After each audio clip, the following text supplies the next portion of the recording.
Hello viewers, কেমন আছেন সবাই? আশা করি সবাই ভালো আছেন। আমন্ত্রণ জানাচ্ছি ম্যাথস একাডেমিতে আজকে অতি গুরুত্বপূর্ণ একটি থিওরামে। থিওরামটির নাম হচ্ছে রোলস থিওরাম।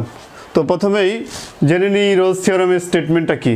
রোলস থিওরামে যেটা বলা হয়েছে, সেখানে বলা হয়েছে যে যদি এফ একটি ফাংশন হয় যেটা এই দুইটা হাইপোথিসিসকে স্যাটিসফাই করে, এখানে যেটা লেখা আছে, let f be any function that satisfies the following hypothesis. Hypothesis number 1, that is a, f is continuous on the close interval. আমরা জানি যে ক্লোজ ইন্টারভ্যালকে রিপ্রেজেন্ট করার জন্য থার্ড ব্র্যাকেট ব্যবহার করতে হয়। ইন্টারভ্যালটা হচ্ছে মূলত এ থেকে বি পর্যন্ত এবং এটা ক্লোজ, এটাকে রিপ্রেজেন্ট করার জন্য থার্ড ব্র্যাকেট এখানে ব্যবহার করা হয়েছে। আর এফের জন্য আরেকটা হাইপোথিসিস হচ্ছে F is differentiable on the open interval. এখানে ওপেন ইন্টারভ্যালকে রিপ্রেজেন্ট করার জন্য সেম ইন্টারভ্যাল কিন্তু এ থেকে বি পর্যন্ত, কিন্তু এটাকে রিপ্রেজেন্ট করছে এটা ওপেন, ফার্স্ট ব্র্যাকেট ব্যবহার করা হয়। এবং এফ এ যদি এই দুইটা কন্ডিশন স্যাটিসফাই করে তাহলে f a is equals to f b এটা হবে। আর এই যে দুইটা হাইপোথিসিস, এই দুইটা হাইপোথিসিসকে যদি স্যাটিসফাই করে কোনো একটি ফাংশন, তাহলে ওই ফাংশনটা জন্য ওই ইন্টারভ্যালের মধ্যে, ওপেন ইন্টারভ্যালের মধ্যে অ্যাকচুয়ালি যে কোনো একটা পয়েন্ট যদি নেওয়া হয় তাহলে ওইটা ডিফারেন্সিয়েবল হবে অ্যাট দ্যাট পয়েন্ট, মানে যে পয়েন্টটা নিব সেই পয়েন্টে। এই জন্য এখানে বলা হয়েছে then there is a number c, নাম্বারটা নিয়েছি আমরা সি, যেটা এ বি এর ওপেন ইন্টারভ্যালের মধ্য থেকে নেওয়া হয়েছে অ্যাকচুয়ালি। তো এটা কি হবে? ডিফারেন্সিয়েবল হবে। এখানে দেখেন যে এফ প্রাইম লেখা আছে, f prime c is equals to 0। এর অর্থ হচ্ছে এফ নামক যে ফাংশনটা নিয়ে আমরা কাজ শুরু করেছিলাম সেই ফাংশনটাকে একবার ডিফারেন্সিয়েট করা হয়েছে কোন বিন্দুতে? যেই বিন্দু নিলাম আমরা ওপেন ইন্টারভ্যাল এ বিতে, সেই বিন্দুতে। তো ডিফারেন্সিয়েট করলে দেখা যাচ্ছে ইট উইল বি 0। এটাই মূলত রোলস থিওরামের স্টেটমেন্ট। এখন এই যে কথাগুলো বললাম, তাহলে এটার তো একটা প্রুফ আছে। আসুন দেখা যাক কেমন করে এটাকে প্রুফ করা যায়। এটাকে প্রুফ করতে গেলে তিনটা কেস আমরা দেখতে পাই, তিনটা স্টেপ দেখতে পাই, তিনটা ধাপ দেখতে পাই। তো 1 নম্বর ধাপ যেটা, সেটাতে বলা হয়েছে যে কেস 1-এ বলা হয়েছে যদি এফ ফাংশনটা এরকম একটা স্ট্রেট লাইনের মধ্যে হয় যেখানে আমরা যে কোনো একটা আরবিটারি কনস্ট্যান্টকে ধরে নিই। সাপোজ দ্যাট আমরা ধরে নিলাম আরবিটারি কনস্ট্যান্টকে কে, তাহলে f of x is equals to k, এটা আমরা লিখছি। এখানে এটাই বলা হয়েছে when f of x is equals to k, where k is any constant. Then এই ফাংশনটাকে যদি আমরা এক্সের সাপেক্ষে একবার ডিফারেন্সিয়েট করি, তাহলে যেহেতু এই পাশের এটা কনস্ট্যান্ট, তো ডিফারেন্সিয়েট করলে কি হবে? D d x of f of x is equals to actually d d x of k. তো আমরা জানি এটাকে ডিফারেন্সিয়েট করা, রিপ্রেজেন্ট করতে একটা প্রাইম ব্যবহার করতে হয়, আর যেহেতু এটা কনস্ট্যান্ট এটা 0 হবে। তাই এখানে যেটা লেখা হয়েছে যে f of x is equals to k হলে f complement x is equals to 0।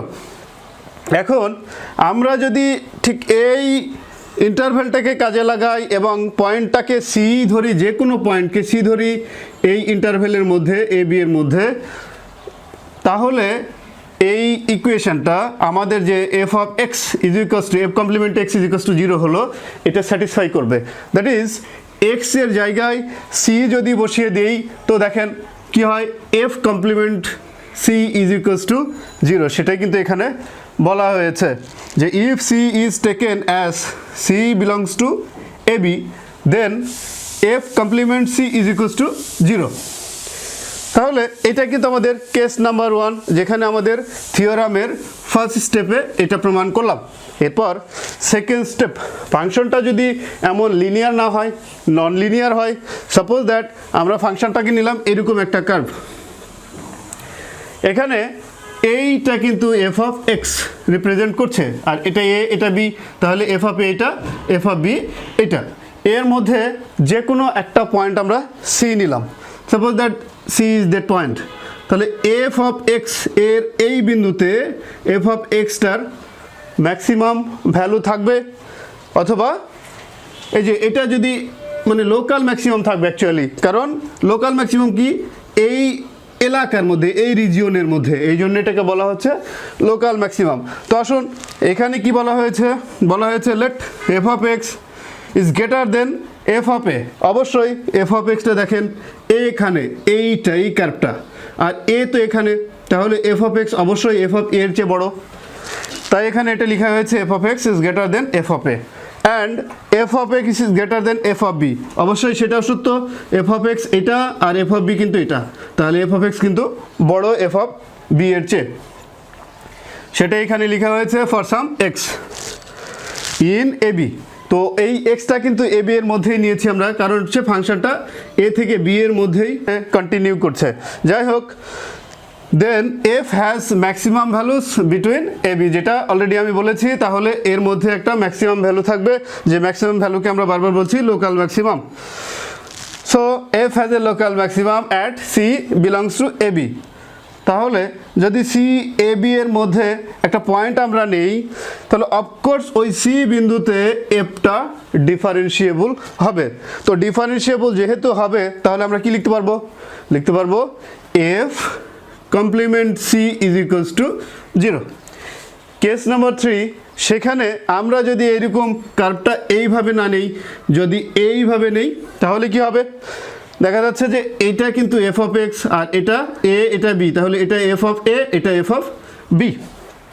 Of course এখানে এফ অফ এক্সটা কিন্তু এফ অফ এ এর চেয়েও ছোটো, এফ অফ বি এর চেয়েও ছোটো, সেটাই কিন্তু এখানে নেওয়া হয়েছে।